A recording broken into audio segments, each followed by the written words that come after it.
Hello YouTube, my name is Sniping is Fun, and I welcome you back to my next top 10 list here on YouTube. I know I have not done one in a good long while. I've been busy with work, the holidays, other videos on YouTube like the CKW stuff, and my top 50 list I finished a few months back. But now I'm back to doing some top 10 lists, and this is going to be the first of what's going to be kind of a series of videos of top 10 lists that I'm going to be doing going forward. Not every single one of them is going to be in order, but it's going to be going on down the road. And this is going to be my top 10 video games of 2023 and what my plans are. And I know I've done top 10 lists of video games in years past. That's all going to change now because now I'm going to go look back, redo the list, see how similar and different they are, because I'm starting in 2023 and going all the way back to 1990 because I want to do games going all the way back to the year I was born, and then maybe I'll eventually go back and tackle stuff in like the 80s and whatnot. But at least going back to 1990, the top 10 best games of every year. We're starting with the most recent year. We just finished 2023, and we've had a lot of games come out last year. Last year was a big smorgasbord of like video games coming out from all three companies, all the third parties. A lot of stuff that was probably in development for a while that was delayed because of COVID and whatnot. We had a lot of games come out last year, and that's a lot of good games and a lot of bad games. But this is what I consider to be the best video games of the year. So let's get this started without this intro going on way too long. For Sniping is Fun's top 10 video games of 2023. And number 10 starts with a good old remake from Nintendo that a lot of fans have been wanting to see since forever. The Super Mario RPG remake on the Switch. I'd have to admit, though, for me personally, I never got a chance to fully experience it back in the day. As much of a cult classic as Mario RPG is, I never got a chance to really experience it because that was before I really got into RPGs and gaming. But Mario RPG is one of the most beloved classic RPGs in gaming history, and people have been clamoring to want to see more from them. And Nintendo kept doing the RPG Mario stuff, but it was like Paper Mario and then Mario and Luigi and whatnot. That Mario RPG from the Super Nintendo was pretty much almost forgotten about, besides them throwing it on like the Wii Virtual Console, the Wii U Virtual Console, so on and so forth. And then I think it came to the Switch Online service for Super Nintendo. But like nothing new was done with it, and a lot of the characters like Mallow and Geno, people want to see in Smash Brothers. People wanted to see redone into a newer game. And what did they announce? They announced a remake of Mario RPG, and it turned out pretty damn good. It's not like this full blown new RPG type situation, but it's like a 2.5D with 3D models. It's the same exact gameplay that was from the beloved classic. Good music. They've updated the music, and it just looks really nice. It's graphically been improved. It's soundly been improved. It's the same old game, just improved, and it, in my opinion, was good enough to make a top 10 on this list, especially because it's a game that a lot of fans have been wanting to see for years. Number 9 is going to go to a Capcom franchise that did make a new entry this past year. Their fighting game series that they love oh so much, and a lot of fighting game fans and gamers like oh so much, Street Fighter, with Street Fighter 6. Street Fighter 6, in my opinion, I liked it quite a bit. It does do some things better than like Street Fighter 5 and whatnot, but there's certain elements of that game that were done better in Street Fighter 5 and Street Fighter 4 and whatnot.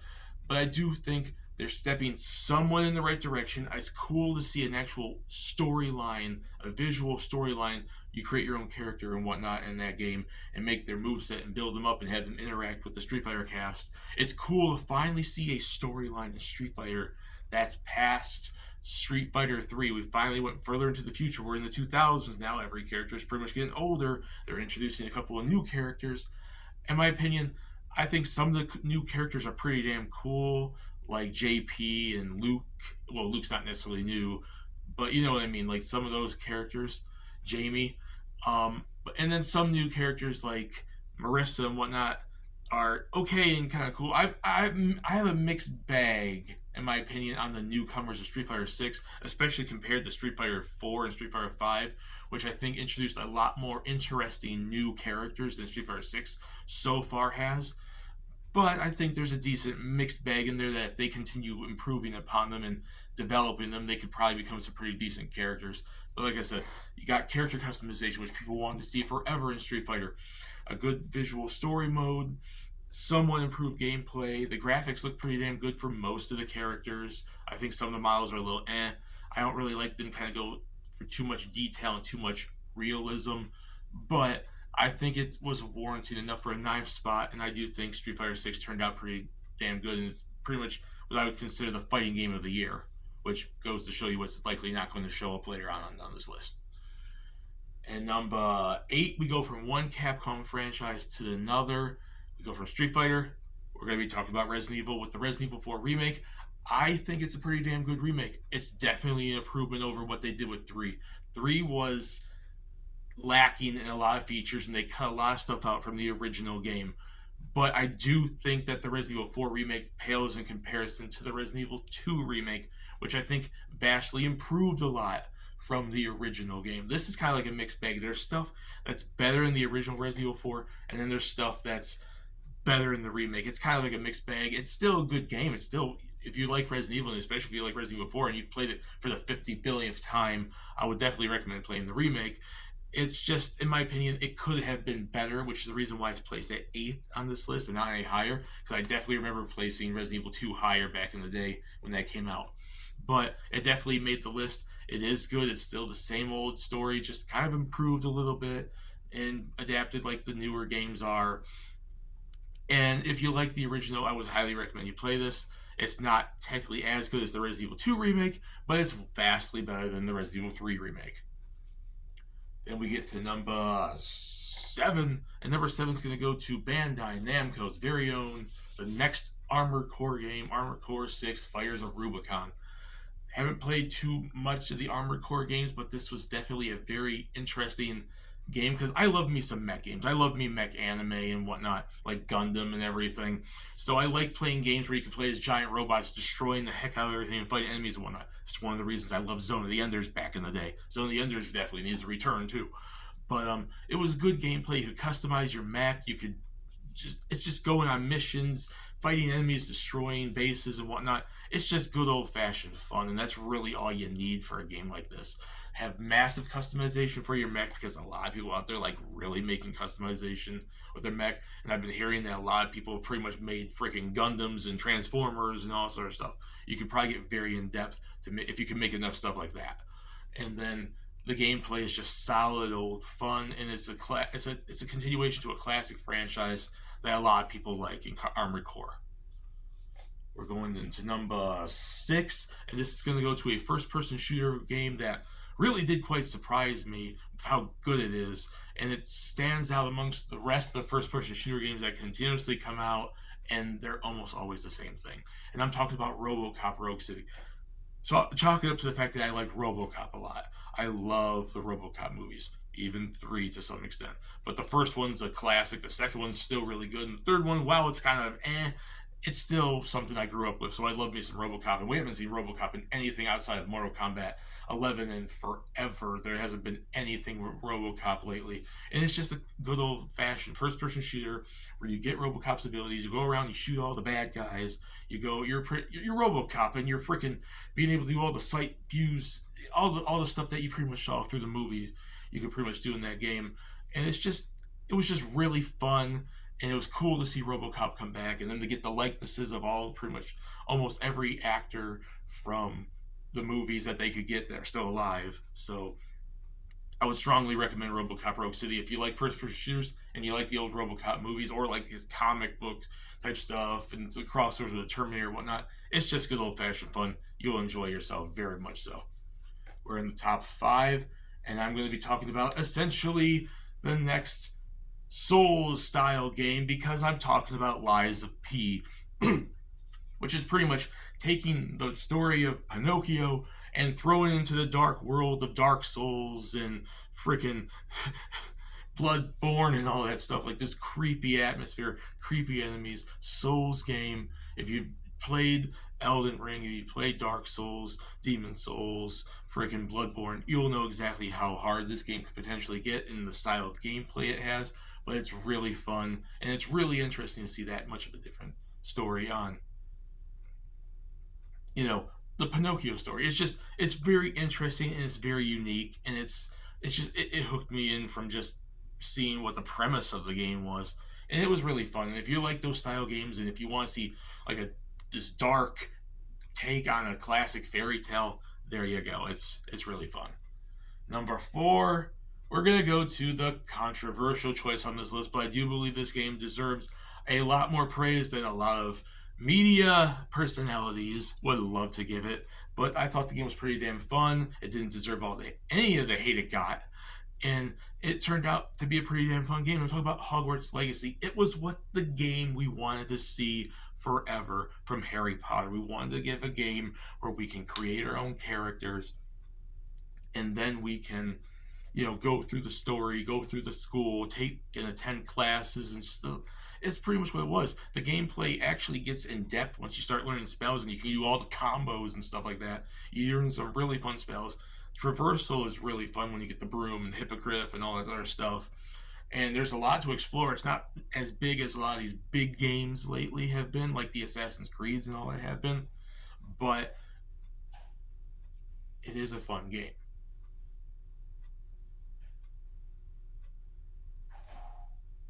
Here.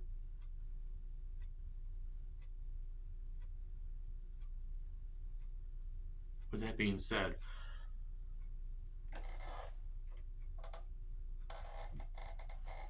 give me a second.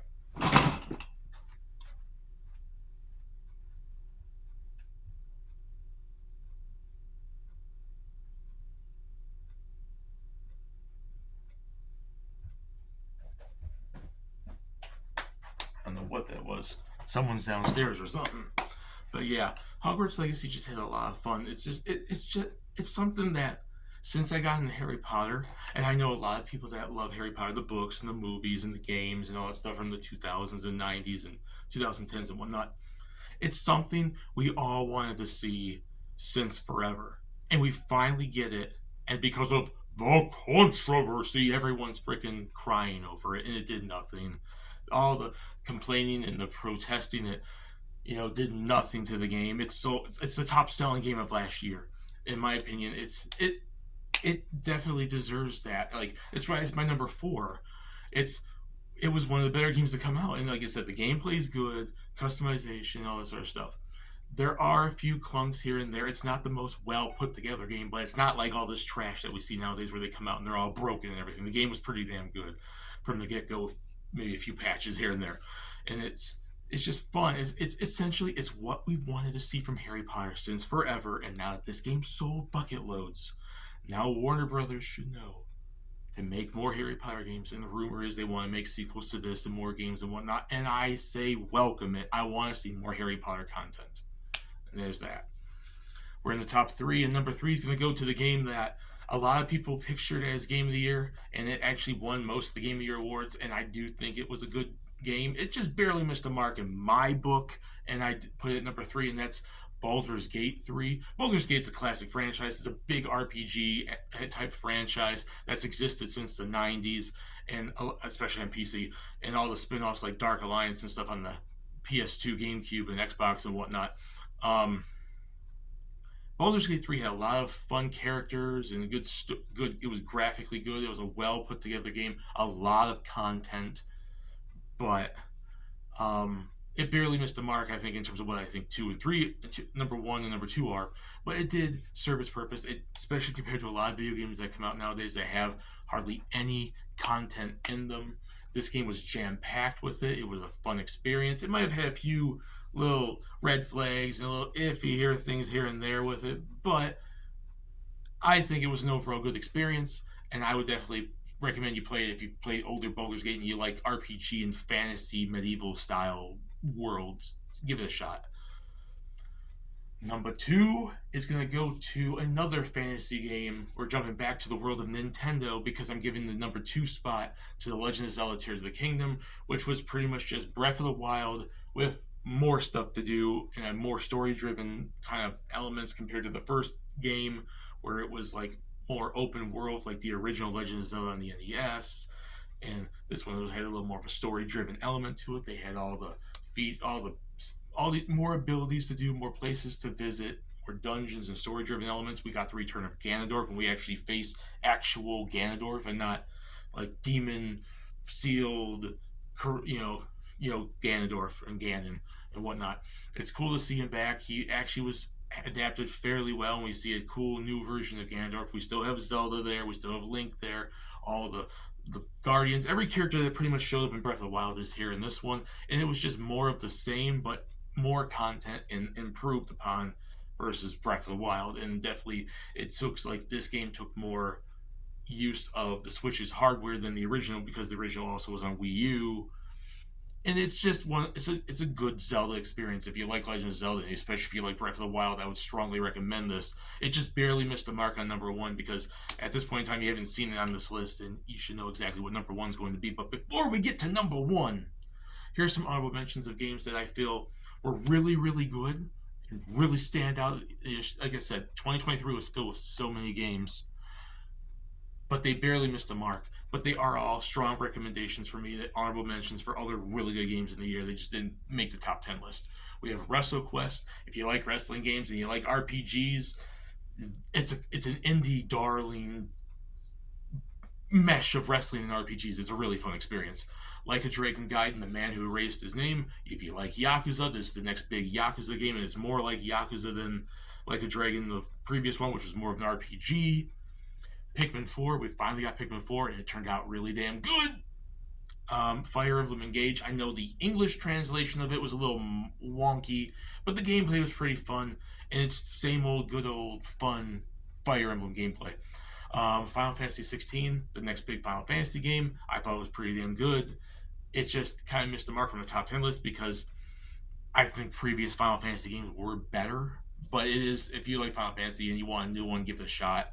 Advance Wars 1+2 Reboot Camp. We finally get a return of Advance Wars. It was done really well. Now I want Nintendo to make an actual new one. Sea of Stars, really fun indie RPG. Hi-Fi Rush, really unique, interesting action-adventure style game. Really fun, and the music's great. Octopath Traveler 2, which is the next big 2D RPG from Square Enix. Octopath Traveler 1 was good. This one just improved upon it a lot more. And I'm going to have to say it here, Marvel Spider-Man 2, it still has good gameplay, it still has good elements. I know a lot of the trash they threw into it, and the red flags, and the iffy content, and how Insomniac and Sony have been, but I'd say gameplay-wise alone, barely made it onto the list. It almost missed the honorable mentions list to stuff like Pizza Tower and AEW Fight Forever and Disgaea 7, which you could say all those are honorable mentions too, because they're all good games. But yeah, Marvel Spider-Man 2, iffy elements to it, but strong enough gameplay-wise to make at least honorable mentions list. I have to be at least fair there. And drum roll, please, for the number one game of 2023, in my opinion. It's pretty obvious now because you haven't seen it yet, and it definitely would have made a top 10 list for anybody. It was recommended for for the game of the year almost. Super Mario Bros. Wonder. Way too fun. It was the next big 2D Mario. We haven't had big 2D anything from Mario except for the new Super Mario Bros. Games in recent years, and this is not that. This is definitely something that feels new and original. It has some unique items like the whole elephant berry thing and all this stuff. Good visuals, good music, good gameplay. You can play as Daisy, you can play as the Yoshis, you can turn into an elephant. It's just so much fun, in my opinion. So simplistic, but yet so content filled. And it's what I think Mario's needed for a long time, to go back to 2D, but not the new Super Mario Brothers. And that's about it for that.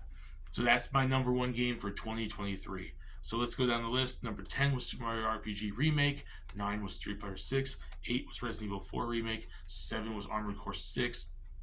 6 was RoboCop Rogue City. 5 was Lies of P. 4 was Hogwarts Legacy.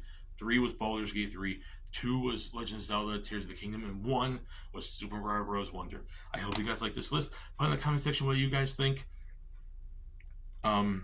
What are your top 10 games? What are your favorite games of 2023? I'm sorry if my voice sounds a little I've been kind of getting all over being somewhat sick the last week. So I'm starting to feel a little bit better on that. And stay tuned for more videos because these lists are coming, and the next one will be 2022. Bye, everyone.